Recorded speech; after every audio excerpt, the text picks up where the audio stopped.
తుహఫుత్ ఉల్ మొహదీన్ 1804లో నడిపిన పత్రిక.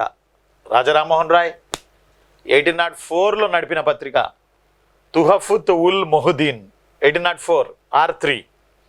మళ్ళీ చానాళ్ళకి 1821లో సంవాద కౌముది, 1822లో మిరతుల్ అక్బర్, 1822లో మిరతుల్ అక్బర్, 1821లో సంవాద కౌముది, 1803 and 4లో తుహఫుత్ ఉల్ మొహదీన్.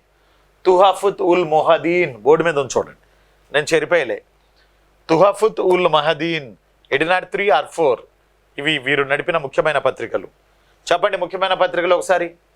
రాజా రామ్మోహన్ రాయ్ నడిపిన ముఖ్యమైన పత్రికలు తుహఫుత్ ఉల్ మొహదీన్ 1803 and 4లో, 1821లో సంవాద కౌముది బెంగాలీ భాష, 1822లో మిరతుల్ అక్బర్ పర్షియన్ లాంగ్వేజ్. ఒకసారి ఎగ్జామ్లో అడిగారు, ఏం అడిగారా నాన్న అంటే మిరతుల్ అక్బర్ ఏ భాషలో రాజా రామ్మోహన్ రాయ్ నడిపాడు అని. అందరూ బెంగాలీ పెట్టారు, కొంతమంది ఉర్దూ పెట్టారు, కొంతమంది అరబిక్ పెట్టారు, అసలు ఆన్సర్ చాలామంది పెట్టాల. But Miratul Akhbar Persian language. ఇంకా విచిత్రం ఏంటంటే ఆప్షనల్ కింద మిరతుల్ అక్బర్ ఇది ఎవరి పత్రిక, ఎవరి అధికార పత్రిక అని ముస్లిం రూలర్స్ పేర్లు పెట్టారు. అక్బర్, షాజహాన్, అబుల్ ఫజల్, రాజా రామ్మోహన్ రాయ్. పేరు మిరతుల్ అక్బర్ ఉంది. ఇది ఇది ఇది పర్షియా భాషకు చెందిన పత్రిక. ఈ ముగ్గురులో ఎవరో నడిపుంటారులే, ఎందుకంటే మొఘలాయిల అధికార భాష Persia, Mughals official language Persia కనుక పర్షియా భాష అయి ఉంటుందిలే. కాబట్టి రాజా రామ్మోహన్ రాయ్ హిందువు కదా, ఆయన నడిపి ఉండడు అని మనోళ్ళు అంచనాలు బాగా ఇస్తారు కదా, అలా తప్పెట్టి వచ్చారు.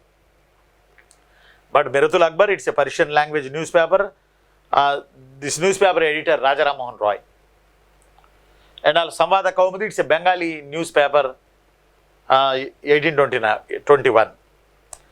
అలానే Tuhfat ul Muwahhidin it's a Persian language weekly in the year of 1803 and 4 edit by Raja Rammohan Roy. Yes. అలానే వేదాలను ట్రాన్స్లేషన్ చేశారు, ఉపనిషత్తులను ట్రాన్స్లేషన్ చేశారు.